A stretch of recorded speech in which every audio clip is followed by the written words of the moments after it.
Hi viewers, welcome once again to Conversation with Novello, a part of JustIDT.org initiatives by Novello Advisors. As a part of this episode, we are going to be covering the salient features of India-Australia Economic Cooperation and Trade Agreement. We have Pratik Bilal, PB with us. So PB, Yes. after saying hi across to the viewers, why don't you set out what are the various benefits of an FTA? Yes. Hello everyone, and let's get down to business. So, majorly the benefits can be categorized under three parts.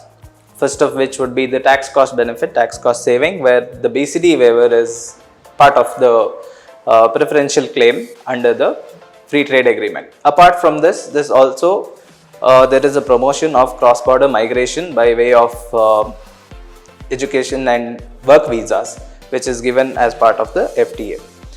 The FTA also leads to foreign investments, either in the form of FDI or so on.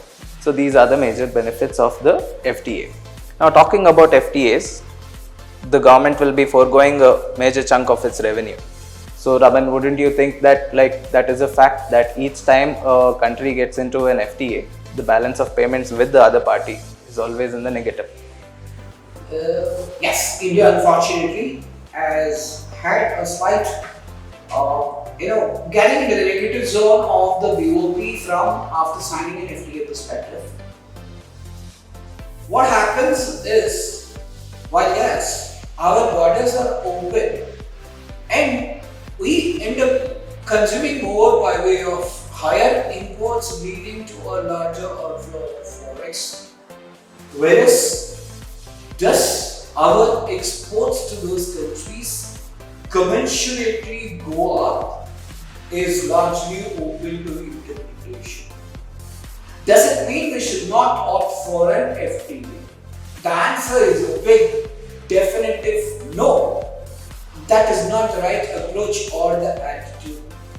An FTA per se, as you brought out, and one of the benefits, as a benefit of an FTA is, larger visas, is what you said. I would like to call it as global mobility or global migration, to put it in a different perspective. That comes as a result of an FTA. Now, when that happens, the repatriation or the investment or the advantages that flow into India are immeasurable, and one needs to factor not just the tangible balance of payment positions, the intangible benefits we get as a result of FTA. For instance, it's one of the reasons with regard to the statements coming in sporadically from the who is who of the UK government, stating that additional visas will not be granted for students as a part of the FTA can technically lead to derailment of the FTA between India and UK. Even the narrative that was brought upon 3 or 4 months back was not very conducive basically to the forward movement of the FTA between India and UK. So what we need to look at, going back to the concept of benefits of FTA, is when we sign an FTA with UK, are we going to really get benefits beyond opening up our borders for trade alone? While FTA, the tangible elements comes in as a part of the trade, the cross-border trade between two countries or more than two countries, we also need to factor how does it impact positively the global mobility. If it impacts positively the global mobility in terms of what we are calling as additional visas, then yes, we should go for that, because at the end of the day, it's going to be a concept of global village. Yes, talking about this, then let's get back to our India-Australia ECTA.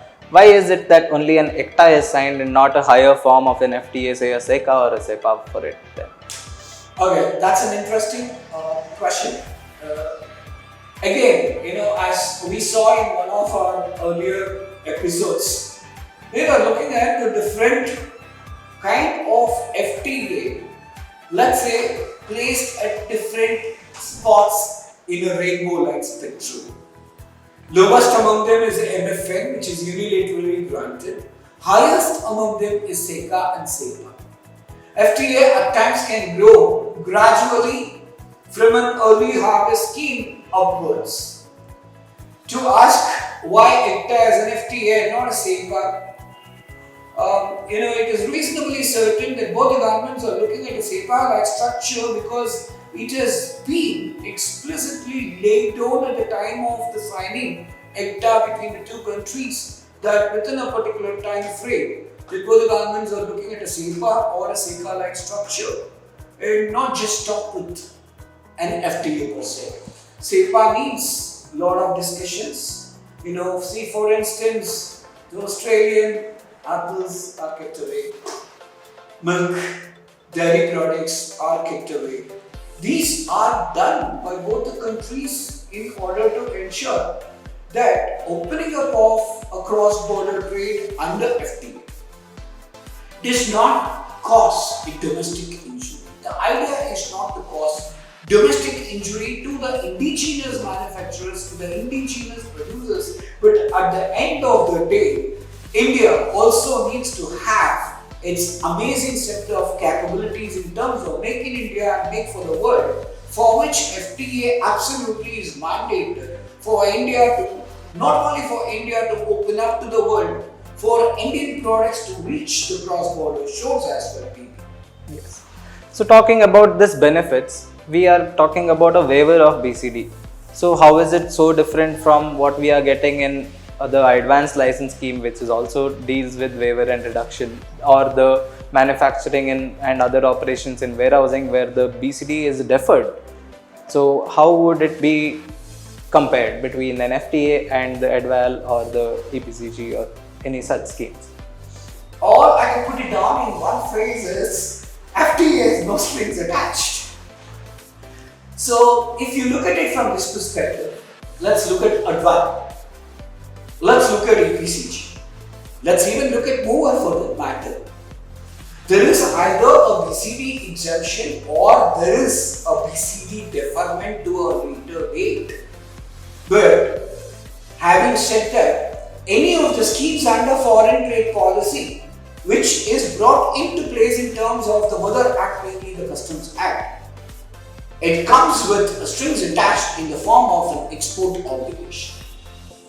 There is a value addition criteria that is imposed on in terms of, let's say, ADVAL. EPCG mandates, and EPCG is applicable only for capital goods, not for all kind of raw materials inputs, to make it very explicitly clear. Now, when we look at those schemes, there is an export obligation or there is a value addition post which it should be exported.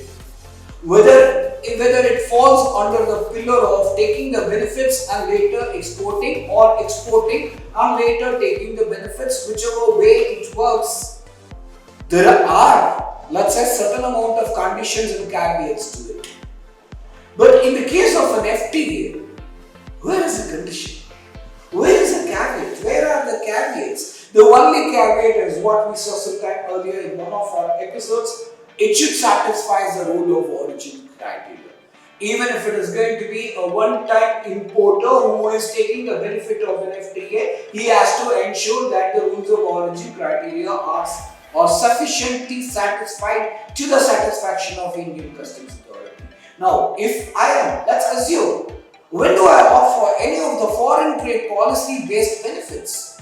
And FTP benefits comes when I am predominantly an exporter, or at least when I am reasonably certain that I would be able to kind of commit myself to the export obligation that I laid down.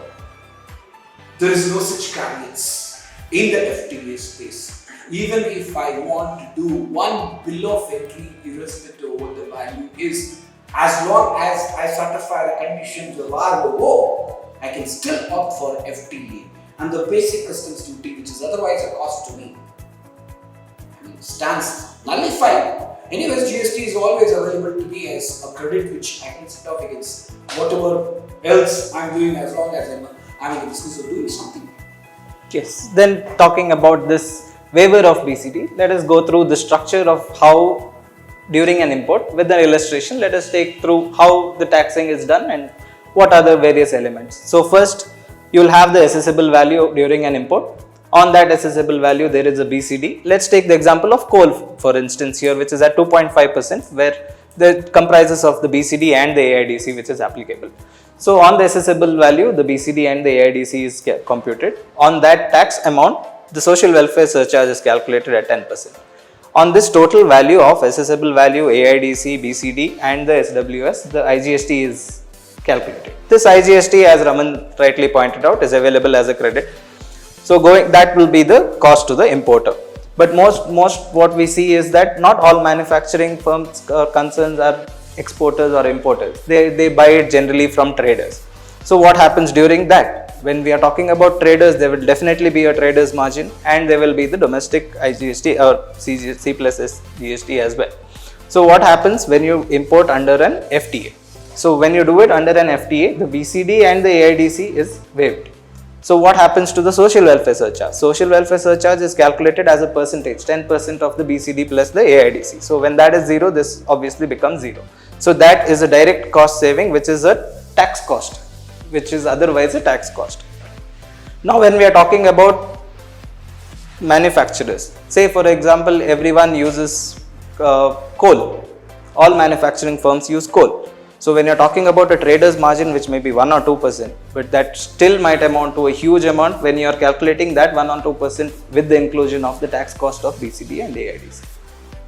Absolutely, I agree. Especially, like rather than putting it as all manufacturing firms use coal, I would like to probably make an addendum to it by saying that if you're running a captive power plant as a part of your manufacturing operation, that is where you end up using quite an exhaustive amount of coal as a product to generate electricity, and that is where the whole sweet spot comes in. Think about it, folks. The majority of the coal which is imported into India comes in either from Australia or comes in from Indonesia. I don't hold me responsible for statistics. Almost like 90% plus comes in either from Australia or Indonesia. Because they are contributors to about 76% of the entire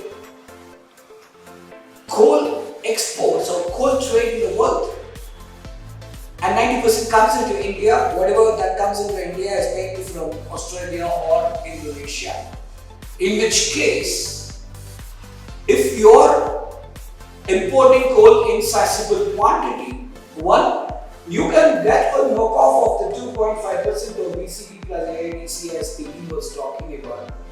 Or if you're buying it from a trader, please have a conversation with them to ensure that the 2.5% of BCD plus AIDC does not creep into your procurement pricing as a part of the pricing strategy. It's got to be taken up by both F&A as well as commercial pre-procurement plus procurement personnel of the company, but you may want to bear it in mind.